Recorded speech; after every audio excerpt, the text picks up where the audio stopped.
Hey guys, so it is day 3 for the at-home workouts for the coronavirus. I don't know if you guys have been keeping up with the news, but numbers keep rising and I'm still a little worried. So please make sure, if you can, stay home, do everything you can at home, and only leave if it's necessary, okay? So I'm doing something a little different today. I am actually gonna go through the workout first. This is just gonna show you the movements that we're gonna be going through. And then if you're somebody that really wants to learn what's going on and why we're doing the things the way we do, I will post my information video right after the workout, okay? So like I said, first off is just gonna be the workout itself. And then after that, we'll be more into depth and I'll go more into modifications and things like that. So I hope you guys enjoy. Today we're doing booty and hamstrings. So this is a great time to go ahead, get your booty, work on your peach, because hey, summertime's still coming, so we don't know what's gonna happen. We might as well prepare for the best. So I hope you guys enjoy, and I'll see you guys soon.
Hey guys, so that was the workout today. So we were targeting glutes and hamstrings today. So this is just going to be the in-depth video of what was going on and what are some kind of cues that you need to focus on in that video. So if you notice in the video, I did kind of like point out and like do a couple things to kind of emphasize things. So I'm just going to go over that now. So the first set of exercises consisted of a glute raise, good mornings, and then reverse lunges. So if you look back at the video, there are different ways to do all of these, okay? The only thing you really need, especially for this workout, if you have zero equipment, is honestly a yoga mat and a chair, okay? You could really get by and get a good workout with just those things. But if you do have the equipment and you want to add some resistance, definitely feel free to, okay? I'm just going to go over these movements, like I said, hit some key points, and then from there, I hope you enjoy your workout. So like I said, first one, we're going to come onto the yoga mat. So before you do anything, one thing I want you to be mindful of, this exercise and these whole exercises, you really need to think about driving through your heel, okay? A lot of times people have poor activation in their glutes, and it's because whenever they're doing movements, they're still pushing through their toes, okay? The goal is here, in order to get your butt to actually work, you have to push through your heel because it's connected straight back here. Let's think about it, okay? Look at your heel, look at where your butt is. They're both on the same side,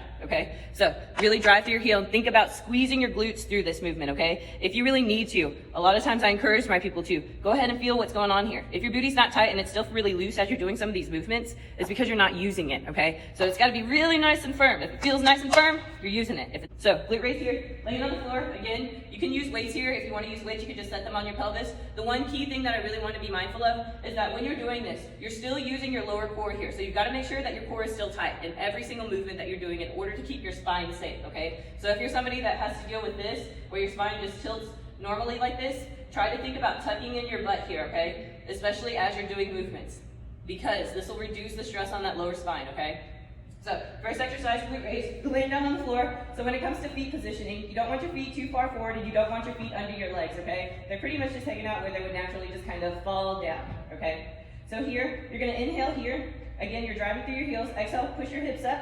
Here, you're squeezing your glutes and driving, staying, everything is on your heels. And if you notice, I can lift my toes up very comfortably because I'm not using them at all, okay? So one thing that comes to mind, especially when you do a glute raise, a lot of the times I see an overarching of the back, okay? There is no reason for you to do that because it's not really affecting your glutes any. The more you drive through your heels and push your hips up, then you're gonna use your glutes more, okay? It's not about how much you overarch your back here, okay? So here, it's a really good point. In the video, if you notice, I've stuck my arms out. The one thing I wanted you to notice is how smooth and in line my pelvis was. If you notice here, when I overarch my back, my ribs pop out, and then my pelvis is just slightly tucked under, okay? Here, what I want you to do is tuck your rib cage in, really tighten up your core. Inhale down, exhale, drive to the heels and squeeze, okay? So when it comes to separation of your feet, you want your feet to just be hip width apart. They don't need to be any wider, okay? So inhale down, exhale, push up, drive through the heels. Again, no reason to overarch your back. You want to keep lower core tight and use just your glutes here, okay? So that was first exercise. If you'd like to add some weight, you can definitely, like I said, add some weight to your pelvis. Second exercise was glute raises.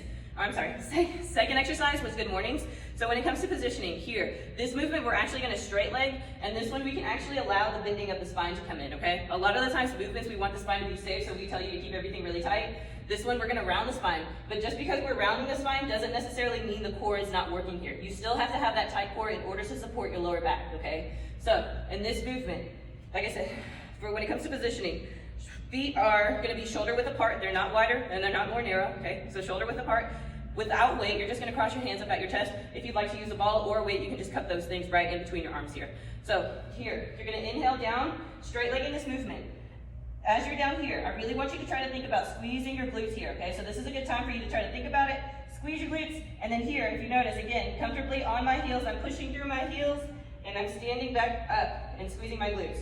Okay, so first thing I want you to notice, I am not fully standing up right here, okay? If you notice, I rounded my back. If you look, my chin is still very tucked, and my glutes are very extremely squeezed, okay? This is the point where you can squeeze your glutes the most.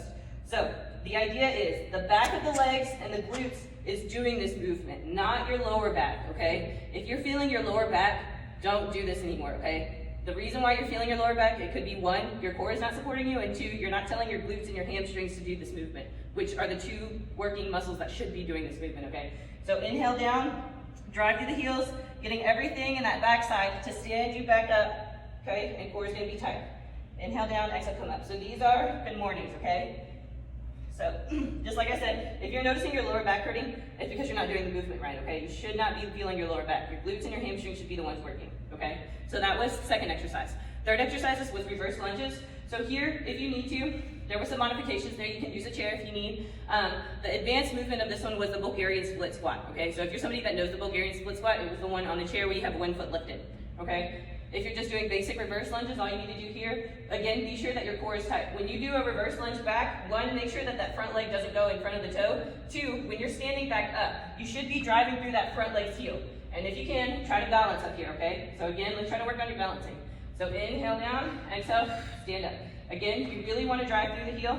So just this version, as you stand up, and if you can, squeeze the glute at the top, okay? Inhale back, exhale, stand up. Make sure that core is nice and tight the whole time you do this. You shouldn't be wobbling around here. If you need to, find a focal point so that you can work on your balance. So this was reverse lunges. If you need to modify it, you can definitely use a chair here to support you. Or, like I said, if you were the one, if you can do the Bulgarian split squat, this is gonna be for the glutes. So here, the easiest way to get on here is to go ahead and get down on a low lunge. Whichever leg you want to be in front, go ahead and position it forward. So for the glutes, you want the angle to actually be larger than the 90, okay? If we were targeting our quads, our foot would be just a tad bit closer in, okay? So you want a really large angle between the knee here. Other foot's gonna go up. Here, really important to keep that core real tight. Inhale, exhale, drive through your heels, squeeze through that glute. There should be nothing on that back leg here. This leg is just up and lifted. Inhale down, exhale, come up. And if you'd like to use weights here, you can definitely use weights, okay? Just be sure that your core stays really tight, okay? You shouldn't be rounded here doing the Bulgarian split squat, okay? So that was the first set of exercises. So like I said, that one consisted of glute raises, good mornings, and reverse lunge or a Bulgarian split squat if you can manage that. All right, so for a second set of exercises, you were doing the single leg RDL, the hip abductions, and the side steps. So again, I did show you modifications for those, but I'm just gonna go into more into depth into what the key pointers are. So for the single leg RDL, again, you wanna be driving through the heel, and it should be the hamstring and the glute that's helping you stand up. So you can use weight if you like. If you don't wanna use weight, that's totally fine. Just make sure you're doing opposite arm and opposite leg, okay? So I have my right leg forward, and I'm gonna be touching my left hand down to the ground. So here you go. With that RDL, the one thing I really want you to be mindful of, the two differences, okay? So RDL, you're actually gonna have a soft bend and a straight back, okay? When you look at the good mornings, you actually are straight legging it and rounding the back, okay? So those are the two distinctions I want you to make sure that you're realizing. For the good mornings, straight legs and rounded back, and you're squeezing your booty. For the RDLs, you're having a soft bend in the knee, really straight back, and using just the backside area, okay? You, again, need to make sure with the RDLs that your core is really tight here, because if your core is not tight, you're gonna be feeling this in your lower back, okay? So let's think about what's going on, okay? If you're feeling it in your lower back, key pointers here. Are you rounding your back, okay? If you're not rounding your back, is your core tight, okay? If your core is not tight, are you really trying to drive through your heel, okay? Because a lot of times the body will try to figure out a way to stand back up, even though it's not the correct way. The body's just trying to figure out how to stand up, okay? Because it's got a mind of its own. So really think about what's going on. So next one is gonna be hip abductions. So here, you're gonna stand up right here. The one thing here when it comes to hip abductions, you don't want the toe to be externally rotating or internally rotating, okay? So here you want the toe to stay straight the whole time. So your inhale here, exhale, lift up and out to the side. And if you notice, my body is still standing upright. I'm not lifting so high that I'm allowing my body to crunch over, okay? You should not get to that crunch point. You're really trying to isolate that hip area, so you're only gonna lift as high as that hip allows you, okay? So inhale down, exhale, lift up. If you notice, I did do this movement with a band. This is just adding more resistance here. So you're just gonna feel this more in the hip, okay? Another thing too, even though you're gonna be working and lifting only one leg, that standing leg is still gonna be working. So if you notice you're doing these and all of a sudden your leg gets really tired, it's because this guy has to help stabilize this leg. So the butt, we've been working the butt already. So all you're doing is just making this butt cheek even more activated, which is a great thing, okay? So just be aware, you're gonna also be working your hip here and the one that's having to stand you. So you're gonna be feeling both legs, which is a good thing, okay? So that was hip abductions. If you didn't have that band, then of course you can use a dumbbell. Just be sure the dumbbell is right at that glute hip crease, okay? You don't want it to be down at the quad. So your inhale here, exhale again. You're trying to only lift before your body starts to crunch over. So that was second exercise. Third exercise here was the side steps. So one thing here, you can do this with a band or you can do a weight with your hands, but the really key factor here is that whenever you're side stepping, a lot of times you'll see this. You want to keep your knees squared off, which is what I was trying to indicate in the video. You're never ever letting that knee dip down, okay? As soon as you let that knee dip, you reduce tension on that hip. So again, knees need to be squared off. So here, I was just going back and forth. This one you're gonna actually be doing for 30 seconds. So in the video too, I did a side view. The one thing I wanted you to notice is that, again, my pelvis is not tilted back. So I'm not trying to flaunt everything. I'm trying to keep my lower core engaged, everything really nice and tight so that I can just isolate the glutes themselves, okay? So it's really important that your core is engaged as you do these movements, okay? Because if not, you're not gonna be targeting the muscle you really want to as best as you can. So here, the side steps again. Lower core is really nice and engaged. You're really not trying to wobble around here much, okay? So, like I said, if you want to do it with a resistance band, you can definitely do that. If you want to do it with the weight up at your chest, you can do that as well. Just make sure you're driving through your heel, and when you're doing this, try to initiate the movement with your heel, okay? So think about your heel moving your leg out. So this is sidestepping, okay? Again, just make sure, especially with the band, that that knee doesn't lock or drop down, okay? You want to keep that tension on your hips. So that was, all right, so for our third set of exercises, this one you're not going to need any weight. The only thing you really need is the yoga mat. And here, this is where the trick is. You have to get through all 3 exercises with one leg first, and then move to the other side and do the other leg, okay? So the exercises here consisted of a tabletop kickback. These are fire hydrants and then ceiling stomps, okay? So like I said, you got to do one leg first before you move on to the next, okay? So here, really important. We're going to be in this tabletop position the whole time, so it's really important that your core is really tight, okay? So here, if you notice in that video, wrists and shoulders are in line with each other. That lower core is tucked, okay? And then as I'm doing these movements, I'm trying to drive, so I'm telling my heel to move first, and I'm only lifting as high as my glute will allow me to lift, okay? A lot of times you see this happen, where there's an overcompensation. You're not going to really isolate your glute here, okay? You're giving your leg more range to move, which doesn't necessarily mean that you're giving your glute more demand. You're not actually using your glute any more than what you would if you were to lift it up here, okay? So it's really nice and important to make sure you're controlling these movements. Again, make sure that lower core is engaged. You don't want that lifting or that arching to happen in the back, okay? You only want to lift as high as your body will allow you to. So inhale here, exhale, lift up. So these are tabletop kickbacks, okay? The next exercise you're going to do here is going to be fire hydrants. So here you're just bending the knee at 90 degrees. You're going to inhale here again. That lower core is really tight. Exhale, only lift up and out to the side for that hip, okay? So this is what fire hydrant looks like. Kind of looks like a dog is about to pee on a fire hydrant, okay? If you notice, I'm not opening my whole body up here. My chest is still looking at the floor, and I'm only lifting my hip as low as my body will allow it to. So inhale down, exhale, lift up, okay? So this is the fire hydrant. Okay, again, just make sure that lower core is engaged. The last exercise here is going to be that ceiling stomp. So you're putting your leg right at 90, and if you can, go ahead and flex that foot, okay? So you want your toe to be pointing towards your calf more, and you want your heel to be more exposed, okay? So you're going to inhale here, exhale, you're stomping the ceiling, coming back down to your starting position, and then pushing back up, okay? So one thing I want you to be mindful of here is that if you notice, my knee is not dropping past 90 degrees, okay? I'm just pushing my leg up from 90 and higher, okay? So my knee's not coming all the way back down to the beginning and then pushing back up. I'm just stopping here and just pushing my leg straight up to the sky, okay? So again here, super important that that lower core stays tight. You don't want that dipping in the spine to happen, okay? So inhale here, exhale, push up, okay? So again, like I said, these are the last 3 exercises. Just make sure that your core stays really tight as you do these, okay? That'd be great. Again, if you like these videos and you're enjoying them and would like to share them, please repost them and share. I would definitely appreciate it. And I hope you guys stay safe and you're enjoying yourself while you're at home. It's a great time to kind of catch back up on anything that you were missing out on. So enjoy, and I'll see you guys tomorrow. Bye.